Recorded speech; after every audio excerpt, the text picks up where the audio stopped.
હાલ આપની સમક્ષ ટીઆરપી ગેમિંગ ઝોનમાં જેમણે પોતાના પરિવારના સદસ્યો ગુમાવ્યા એ સ્વજનોએ પીડિત પરિવારોએ પોતાની વ્યથા તમારી સમક્ષ રજૂ કરી। 1.5 મહિના સુધી રાજ્યની સરકાર, રાજ્યના મુખ્યમંત્રી અને ગૃહમંત્રીનો ઉપેક્ષાનો ભોગ બનેલા પીડિત પરિવારો સાથે કેવું નિમ્ન કક્ષાનું અને બેહુદું વર્તન કરવામાં આવ્યું, કેવી નિર્લજ્જતાપૂર્વક એમનો ઉપહાસ કરવામાં આવ્યો, એમની હાંસી ઉડાવવામાં આવી, એની વાત પીડિત અને મુખ્ય આપ સૌ પત્રકાર મિત્રોએ સાંભળી। 1.5 મહિના સુધી ભારતીય જનતા પાર્ટીના કોર્પોરેટરો, ધારાસભ્યો, સાંસદ સભ્યો, પક્ષના વિવિધ પદ ઉપર બેઠેલા માણસોમાંથી કોઈને પણ એ જનેતાના આંસુ લૂછવાનું મન ના થયું જેને પોતાના દીકરાની લાશ નહીં, અવયવો અને અંગોના ટુકડાઓ તમે આપ્યા છે। અને 1.5 મહિના દરમિયાન માનનીય રાહુલ ગાંધીજી એમની સાથે ઝૂમ કોલ ઉપર વાત કરી। 3 દિવસના રાજકોટ શહેર કોંગ્રેસ સમિતિના સાથીઓએ ઉપવાસ કર્યા, પોલીસ કમિશનર કચેરીનો ઘેરાવ કર્યો, રાજકોટ શહેર, રાજકોટના સમજદાર વેપારી, દુકાનદાર, નાગરિકોએ બંધ રાખ્યું અને ફરી એકવાર રાહુલજીએ રૂબરૂ મુલાકાત બાદ એવી બાંહેધરી આપી કે તમને ન્યાય મળે ત્યાં સુધી અમે તમારી પડખે રહીશું અને અનુકૂળતા મળી તો દેશની પાર્લામેન્ટમાં પણ તમારા આ ન્યાયના પ્રશ્નને ઉપાડીશું। એ બાદ જ રાજ્યના ગૃહમંત્રી અને મુખ્યમંત્રીને પીડિત પરિવારોની યાદ આવી। એટલે આ દેશની સંસદમાં ગુજરાતની ભાજપ સરકારની ભૂમિકા એક્સપોઝ થવાની છે એવી બીકના પગલે કોઈ સાચી લાગણીથી પ્રેરાઈને પીડિતોને મળ્યા નથી। જેમ આશાબેન કાથડના પિતા ચંદુભાઈ કાથડે કીધું કે એમની મજાક અને મશ્કરી કરવામાં આવી છે, એ બોલવા માટે ઊભા થયા તો એમને ચૂપ કરી દીધા, એમને બોલવા ના દીધા। આ 12 જેટલી માગણીઓ જે પીડિત પરિવારો રજૂ કરી એમાંથી એક પણ માગણી સંતોષવાની ગેરંટી નહીં આપી, કશું જ એમને લેખિતમાં બાંહેધરી કે ખાતરી નથી આપી। તો સવાલ એ થઈ રહ્યો છે કે આ ગરીબ પીડિત પરિવારોની 1.5 મહિના બાદ તમે શા માટે હાંસી ઉડાવી રહ્યા છો? આ પીડિત પરિવારોની એટલી જ માગણી છે કે એમને નોન કરપ્ટ પ્રમાણિક અધિકારીઓ જોઈએ તપાસ ટીમમાં, વળતરની રકમ વધે, ફાસ્ટ ટ્રેક કોર્ટમાં એમનો કેસ ચાલે। શા માટે તમે હજી પીડિતોને આ પ્રમાણે વર્તન કરી રહ્યા છો?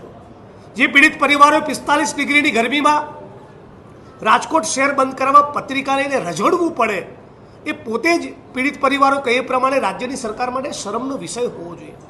એટલે આ રાજ્યની સરકાર એ પીડિતોના મુદ્દે બિલકુલ પણ ગંભીર નથી। રાજ્યની સરકાર, ગૃહમંત્રી, મુખ્યમંત્રી એ પીડિતોને ન્યાય આપવા માગતા નથી। એટલે ના છૂટકે અમે બધાએ એક નિર્ણય કર્યો છે અગાઉની જાહેરાત મુજબ કે આવનારા ટૂંક સમયમાં મોટાભાગે 1 ઓગસ્ટથી મોરબીથી શરૂ કરીને એક ન્યાય યાત્રાનો પ્રારંભ કરીશું। મારા સાથી લાલજીભાઈ એ મુદ્દે વિગતવાર વાત કરશે, પણ એ વચ્ચે એક નાનકડો મુદ્દો કહી દઉં કે ગઈકાલે ઉનાકાંડના 8 વર્ષ પૂરા થયા અને આજે સવારે ઉનાકાંડમાં ભોગ બનનારા વશરામભાઈ સરવૈયાનો મારી પર ફોન હતો કે નામદાર ગુજરાત હાઈકોર્ટના આદેશને પગલે 4 એસઆરપીના કોન્સ્ટેબલો, 4 એસઆરપીના જવાનો અને 2 કોન્સ્ટેબલો એમ 6 પોલીસ કર્મીઓનું જે રક્ષણ આપેલું એમાંથી કોઈ જ કારણ બતાવ્યા વગર અચાનક ગઈકાલે મોડી રાત્રે 4 એસઆરપીના જવાનોનું રક્ષણ હટાવી લીધું છે। હવે ઉલ્લેખનીય છે કે 1.5 મહિનામાં ઉનાકાંડનો ચુકાદો આવવાનો છે, એટલે ઉનાકાંડના પીડિતોને લડવાની હિંમત મળે એ વાત તો દૂર રહી, એમનો હોંસલો, એમનો મોરલ સ્પિરિટ, એમનો નૈતિક જુસ્સો તૂટી જાય એવા બદાશયથી રાજ્યની સરકારે આ એસઆરપીના જવાનોની સિક્યુરિટી પણ હટાવી દીધી છે। આ રાજ્યની સરકારની પીડિતો માટે સૌથી પહેલાં તો હું મીડિયાના સૌ સાથીઓનો આભાર માનીશ કે આખું ટીઆરપી ઝોનના ભ્રષ્ટાચાર અને અન્યાયના આ એક કરુણાંતિકાવાળા ઘટનામાં તમે લોકો જે જનતાની લડાઈ, પીડિત પરિવારોની લડાઈ તમે જે લડ્યા છો એના લીધે અમને પણ ઘણું બળ મળ્યું છે લડવા માટેનું, એટલે તમારો આભાર। પણ સાથે સાથે એ પણ કહું, જેમ જિજ્ઞેશભાઈએ હમણાં વાત કરી કે જેમ પીડિત પરિવારોને અને વિપક્ષોને પ્રતાડિત કરવાનું અત્યારનું શાસન કામ કરે છે, એમ તમારે બધાને પણ કદાચ બહુ જ ટૂંકા ગાળામાં પ્રતાડિત થવાનું આવશે. તમે પણ મક્કમ અને નિર્ધાર બનીને લખશો તો કહેવાતી મૃદુ સરકાર જે છે એનો કોરડો વીંચશે એવું દેખાઈ રહ્યું છે. ધમકીઓ પત્રકારોને પણ મળી રહી છે અને તમે આવું બોલવાનું બંધ કરો, નહીં તો તમારી અને ઇનડાયરેક્ટલી મેસેજ પણ પહોંચી રહ્યા છે જે આપણા મક્કમતાથી વાત કરનાર મીડિયાના જગતના લોકો ઉપર કે તમારી ઉપર કેસ થવાની પૂરી સંભાવના છે. એટલે હું આપ સૌને પણ કહીશ કે આપ જે લડાઈ લડી રહ્યા છો એમાં અમે આપની સાથે છીએ, તમે જનતાની લડાઈ લડો છો. ટીઆરપી ગેમ ઝોનની ઘટના પછી પીડિત પરિવારોને મુખ્યમંત્રીનું બોલાવવું એટલે મને ક્યાંક આમ એવું આશા જાગેલી કે આ મુખ્યમંત્રી ભલે રબર સ્ટેમ્પ કહેવાતા હોય, આ મુખ્યમંત્રી ભલે દિલ્હીના રિમોટ કંટ્રોલથી ચાલતા હોય, પરંતુ આ બાબતમાં એ કંઈક મૃદુ હોવાનું અને ખાસ કરીને જે ધાર્મિક હોવાનો એમનો જે ચહેરો છે એ જોતાં મને એમ લાગતું હતું કદાચ આ બહુ જ ઝડપથી પીડિત પરિવારોની વાત સાંભળીને એક્શનમાં આવશે. પણ જેમ ભીનું સંકેલવા સમિતિ એસઆઈટી રચાઈ છે એવી જ રીતે આમણે પણ એક લીપાપોથી કરવાનું અને માત્ર બોલાવીને વાત સાંભળવાનું નાટક કર્યું. આમ તો ન સાંભળ્યા બરાબરનું એમણે કામ કર્યું. આ બધું જોતાં પીડિત પરિવારો સાથે ચર્ચા થઈને એમને પણ લાગે છે કે આ સરકારની સામે લડ્યા સિવાય ન્યાય મળે એમ નથી.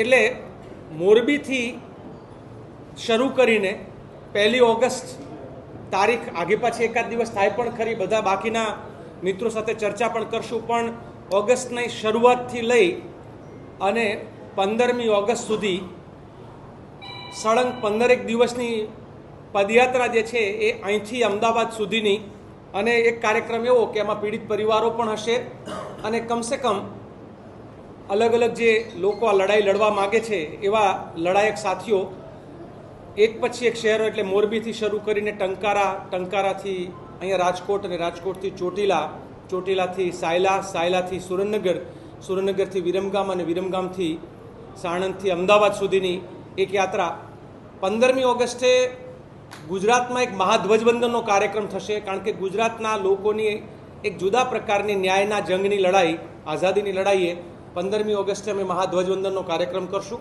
આ કાર્યક્રમ દરમિયાન પદયાત્રામાં દેશભરમાંથી વિવિધ લોકો અને સંગઠનના લોકો એ અલગ અલગ સ્થળ ઉપર આવશે.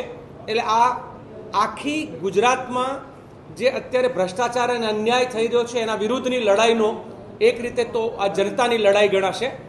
અમદાવાદથી વડોદરા, વડોદરાથી ભરૂચ અને ભરૂચથી સુરત, કારણ કે ગૃહમંત્રી પોતે સુરત રહે છે, હાલના આમ પ્રમુખ તરીકે જે ભાજપના છે એ પણ સુરતમાં રહે છે અને સરકાર સુરતથી ચાલે છે અને દિલ્હીથી ચાલે છે. એટલે સુરત તક્ષશિલાનું આખી જે ઘટના બની અને ત્યાં ન્યાય નહીં મળ્યો, 5 વર્ષ પછી પણ એ લોકો ન્યાય ઝંખે છે. મિત્રો, અમે પાલભાઈ, જિજ્ઞેશભાઈને અમે લોકો માત્ર અહીંયા ટીઆરપીમાં પીડિત થયેલા લોકોના જ સંપર્ક કરીને એમના જ દુઃખ દર્દ માટેની લડાઈ મર્યાદિત રાખવાના બદલે અમે બીજા પીડિત પરિવારોને પણ મળ્યા. મોરબીના પીડિત પરિવારો સાથે બેઠક કરી, એમની વેદનાને સમજવાની કોશિશ કરી. વડોદરાના હરણીના પીડિત પરિવારોને મળ્યા, ત્યાં બેઠક કરી. તક્ષશિલાના પીડિત પરિવારો જે છે એને મળ્યા. બધાની એક જ વાત આવે છે કે અમને જીવતા જીવ ન્યાય મળે. અમે જીવીએ છીએ ત્યાં સુધીમાં ન્યાય મળે. ન્યાય આવશે કદાચ અમે નહીં હોય અને આરોપી પણ નહીં હોય, ના ફરિયાદી હોય ના